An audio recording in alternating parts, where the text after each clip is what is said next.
Hello everyone, এটা আমাদের second video.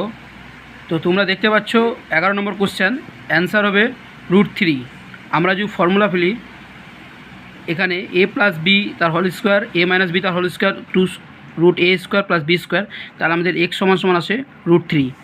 12 number question, answer দেখো, অ্যান্সার আসবে আমাদের মড f(x) = 2 থেকে বড়, কারণ sec স্কোয়ারের মান 1-এর থেকে বড় হতে পারে, cos-এর হাইস্ট মান হচ্ছে 1, তাহলে 2 থেকে বড় আসবে π/4 এর ক্ষেত্রে। এবার আমরা দেখি কোশ্চেন নাম্বার 13। কোশ্চেন নাম্বার 13-এর ক্ষেত্রে ই সমান সমান আসছে হাফ, হাফ হচ্ছে 1 থেকে ছোটো, তাহলে সেক্ষেত্রে আমাদের অ্যান্সার আসবে ইলিপস। কোশ্চেন নাম্বার 14-এর আসছে আমাদের অড ফাংশান, ঠিক আছে। আর কোশ্চেন নাম্বার 15-এ আসছে ইলিপস, অ্যান্সার আসবে ইলিপস।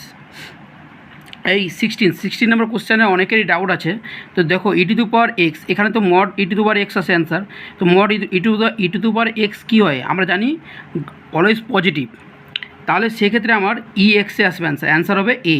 ওকে, এটা আমরা এখানে ভুল করেছি। কোশ্চেন নাম্বার 17, সেক্ষেত্রে কী আসে, এটা আমাদের অলওয়েজ ইভেন আসে, আমরা ইভেন নাম্বার সাব ইন্টারভেলের ক্ষেত্রেই আমরা এটা ইউজ করতে পারি, ঠিক আছে। কোশ্চেন নাম্বার 8-এর অ্যান্সার হচ্ছে ই, আর ই হচ্ছে আমাদের ইরেশনাল নাম্বার। অতএব 18 নম্বর কোশ্চেনের অ্যান্সার হচ্ছে অপশান বি। 19 নম্বর কোশ্চেন দেখো, কিউ তো আমরা জানি কিউ একটা ফিল্ড, আর ফিল্ড হতে গেলে প্রত্যেকটা নন জিরো এলিমেন্ট কী হয়, ইউনিট। তারপরে 20 নম্বর কোশ্চেনের অ্যান্সার আমাদের এখানে ভুল হয়েছে। এখানে দেখো x² + y² = 0, তাহলে x = 0 হয় আর y = 0 হয়। আমি এখানে এই জিরোটা ওয়াচ করে নিই। তো x0 y0 হওয়া মানে কি দুটো ইকুয়েশন, তাহলে আমার ডাইমেনশন 1 হবে। ওকে, আর এখানে দেখো রোলস থিওরাম স্যাটিসফাই করছে না 1/x, কারণ 1/x কি ডিফারেন্সিবল না 0 পয়েন্টে।